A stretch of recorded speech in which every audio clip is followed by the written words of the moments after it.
Good morning, students. Miss Komal is this side. Students, today we will study chapter number 4, A Truly Beautiful Mind of Beehive Book. So here we have, before you read. Who do you think of when you hear the word genius? Who is a genius? What qualities do you think a genius has? देखिए students, इसमें क्या बोला गया है कि जब तुम genius शब्द सुनते हो तो तुम्हारे माइंड में क्या आता है, तुम किस व्यक्ति के बारे में सोचते हो और जीनियस होता कौन है और जीनियस की क्वालिटीज़ क्या क्या होती हैं. We shall now read about a young German civil servant who took the world by storm about 100 years ago. अब हम एक युवा जर्मन सिविल नौकर के बारे में पढ़ेंगे जिसने लगभग 100 साल पहले संसार में तूफान उत्पन्न कर दिया था. स्टॉर्म होता है तूफान. In the summer of 1905, the 26-year-old published in quick succession 4 groundbreaking papers about light, the motion of particles, the electrodynamics of moving bodies, and energy. 1905 के समर में उस 26 साल के युवा ने 4 हैरान कर देने वाले पेपर एक के बाद दूसरे को पब्लिश किया और वो थे लाइट के बारे में, इलेक्ट्रोडायनामिक्स ऑफ मूविंग बॉडीज़ के बारे में, मोशन ऑफ पार्टिकल्स के बारे में और एनर्जी के बारे में. His work took up only a few pages in scientific journals but changed forever our understanding of space, time and the entire cosmos and transformed the name Einstein into a synonym for genius. Cosmos होता है student ब्रह्मांड. अब क्या बोला गया इसमें कि जो आइंस्टाइन था उसका जो काम था वो साइंटिफिक जर्नल्स के भले ही थोड़े पेजों का था, लेकिन इसने हमारी ब्रह्मांड की सोच को बिल्कुल बदल डाला.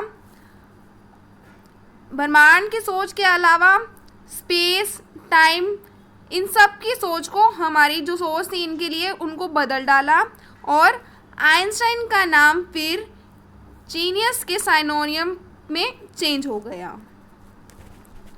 50 years after his death, Albert Einstein's genius still reigns. उसकी मृत्यु के 50 साल के बाद भी एल्बर्ट आइंस्टाइन की जो प्रतिभा है, जीनियसनेस है, वो अभी भी शासन करती है. रेंस होता है शासन करना. तो स्टूडेंट्स, इस चैप्टर में हम एल्बर्ट आइंस्टाइन के बारे में पढ़ेंगे कि उन्होंने क्या क्या किया और अब क्या क्या होता है.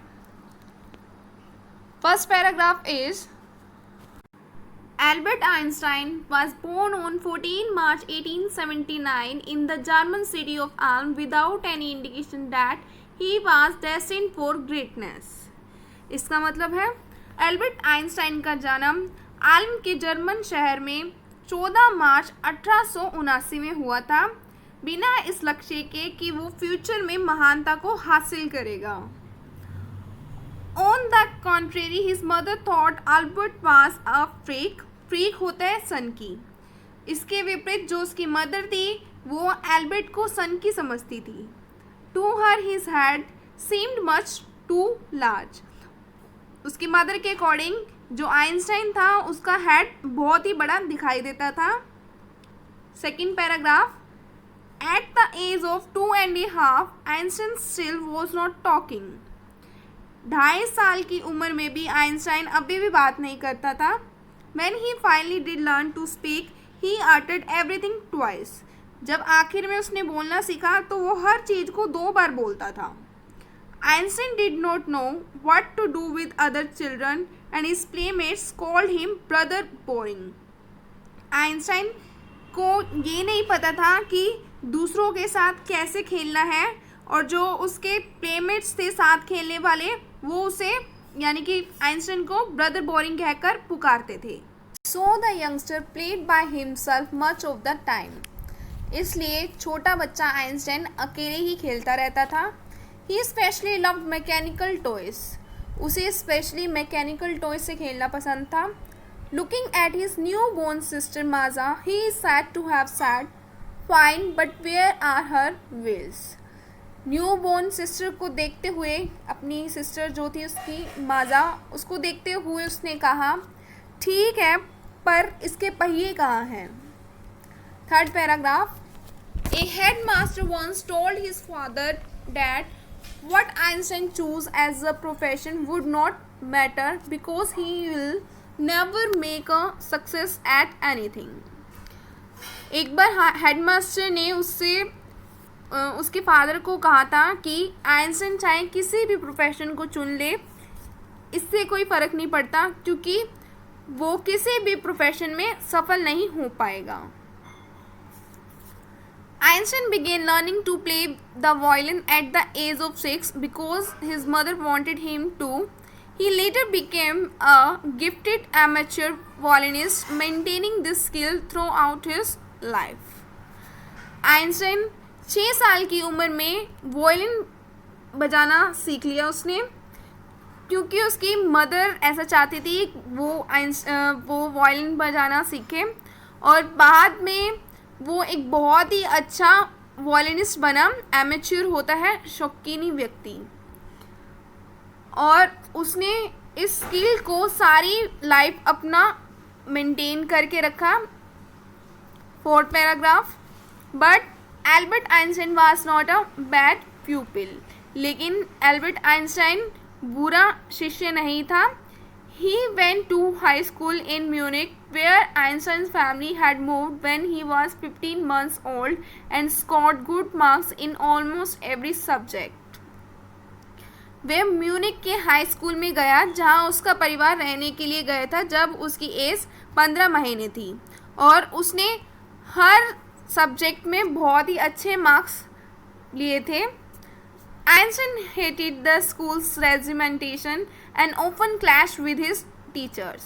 Regimentation होता है अनुशासन. आइंस्टाइन को स्कूल के अनुशासन से बहुत ही ज़्यादा नफरत थी, इसी वजह से वो अपने टीचर से लड़ पड़ता था. At the age of 15, Einstein felt so stifled there that he left the school for good. 15 साल की एज में उसका दम वहाँ पे इतना ज़्यादा घुटने लगा कि उसने स्कूल को हमेशा के लिए छोड़ दिया. Fifth paragraph. The previous year, Albert's parents had moved to Milan and left their son with relatives. पिछले साल एल्बर्ट के जो फादर और मदर थे वो मिलान चले गए और उन्होंने अपने बेटे को रिश्तेदारों के पास छोड़ दिया. After prolonged discussion, Einstein got his wish to continue his education in German-speaking Switzerland in a city which was more liberal than Munich. लंबे डिस्कशन के बाद आइंस्टाइन की जर्मन स्पीकिंग स्विट्जरलैंड में अपना एजुकेशन कंटिन्यू करने की इच्छा पूरी हुई, और वो एक ऐसी सिटी थी जो म्यूनिक के कंपेयर में ज़्यादा लिबरल थी. 6th paragraph. Einstein was highly gifted in mathematics and interested in physics, and after finishing school, he decided to study at a university in Zurich. Einstein का मैथ्स बहुत ही अच्छा था और उसका इंटरेस्ट फिजिक्स में भी था, एंड देन उसने स्कूलिंग ख़त्म करने के बाद ज्यूरिक की यूनिवर्सिटी में एजुकेशन करने का डिसीजन लिया. But science was not the only thing that appeal to the dashing young man with the worst masters. लेकिन साइंस ही एक अकेला सब्जेक्ट नहीं था जिसमें उसका इंटरेस्ट था. उस ऐसे इंसान का जिसकी मूछें वल्रस नामक समुद्री जंतु की तरह थी.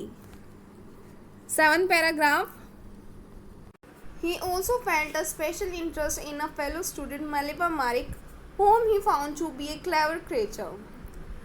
एल्बर्ट आइंस्टाइन की एक फेलो स्टूडेंट थी जिसका नेम था मेलिबा मैरिक. उनका उसमें इंटरेस्ट रेट हुआ और उन्होंने उसे क्लेवर क्रिएचर पाया. This young sub had come to Switzerland because the university in Zurich was one of the few in Europe where women could get degrees. यह युवा साहब स्विट्ज़रलैंड में आई थी क्योंकि ज्यूरिक यूनिवर्सिटी ही कुछ यूनिवर्सिटी में से एक था जहां विमेन डिग्रीज ले सकती थी. Einstein saw in her an ally against the Philistines, those people in his family and at the university with whom he was constantly at odds. Einstein को उसमें एक साथी दिखाई दिया जो कला, साहित्य और संगीत से नफरत करने वाले लोगों के अगेंस्ट था, जो कि उसके परिवार और यूनिवर्सिटी में थे. आगे है the couple fail in love. जो ये कपल था, इन दोनों को एक दूसरे के लिए लव फील हुआ. Letters survive in which they put their affection into words mixing science with tenderness. दोनों ने अपने जो लव था उनको वर्ड्स के थ्रू लेटर पे लिखना स्टार्ट कर दिया, साइंस को मिक्स करते हुए, मतलब जो अपना काम था उनकी बातें करते हुए. Wrote Einstein, how happy and proud I shall be when we both have brought our work on relativity to a victorious conclusion.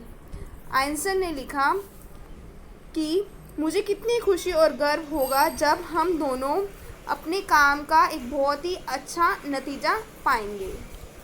8th paragraph. In 1900, at the age of 21, Albert Einstein was a university graduate and unemployed.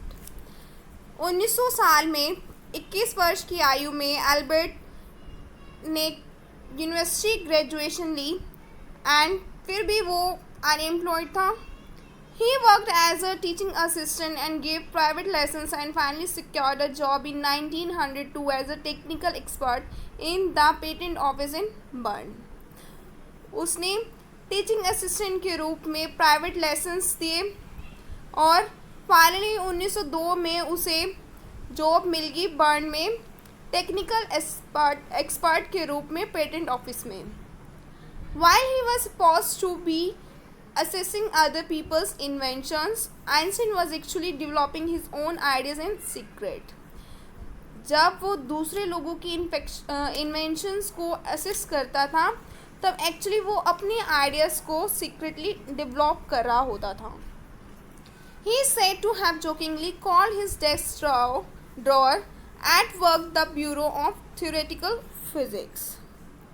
और मजाक में ही वो अपने desk की दराज को bureau of theoretical physics बताया करता था. 9th paragraph.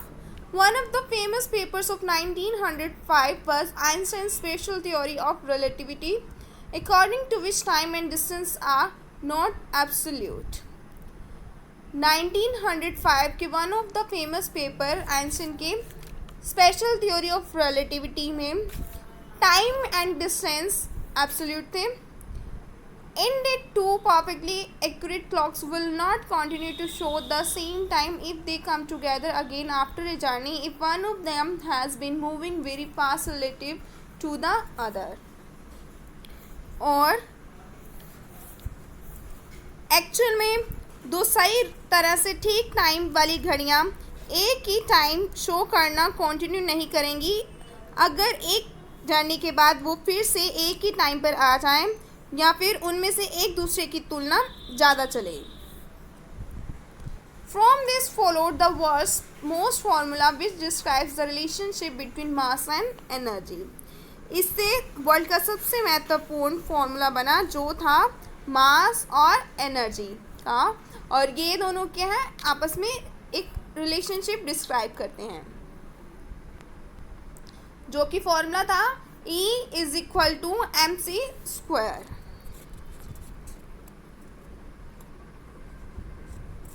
देखिए स्टूडेंट्स, इस मैथमेटिकल इक्वेशन में E होता है एनर्जी, M होता है मास और C होता है speed of the light in a vacuum. 10th paragraph. While Einstein was solving the most difficult problems in physics, his private life was unraveling. जब आइंस्टाइन फिज़िक्स की सबसे बड़ी प्रॉब्लम्स का सॉल्यूशन कर रहा था तब उसकी प्राइवेट लाइफ ख़राब हो चुकी थी. Albert had wanted to marry Maliba right after finishing his studies, but his mother was against it. Albert Maliba से शादी करना चाहते थे स्टडी ख़त्म होने के बाद, लेकिन जो उनकी मदर थी वो इस बात के अगेंस्ट थी. She thought Maliba, who was 3 years older than her son, was too old for him. उन्हें लगा मेलिवा उनसे 3 साल बड़ी है, जो कि बहुत बड़ी हो जाएगी उसके लिए। She was also bothered by मेलिवास इंटेलिजेंस। उसकी मदर को मेलिवा की इंटेलिजेंस के लिए बहुत ही ज़्यादा चिंता थी। She is a book like you, his mother sad. उसकी मदर ने बोला वह तुम्हारी तरह एक बुक है। Einstein put the wedding of. फिर आइंस्टीन ने शादी का जो डिसीजन था उसे टाल दिया।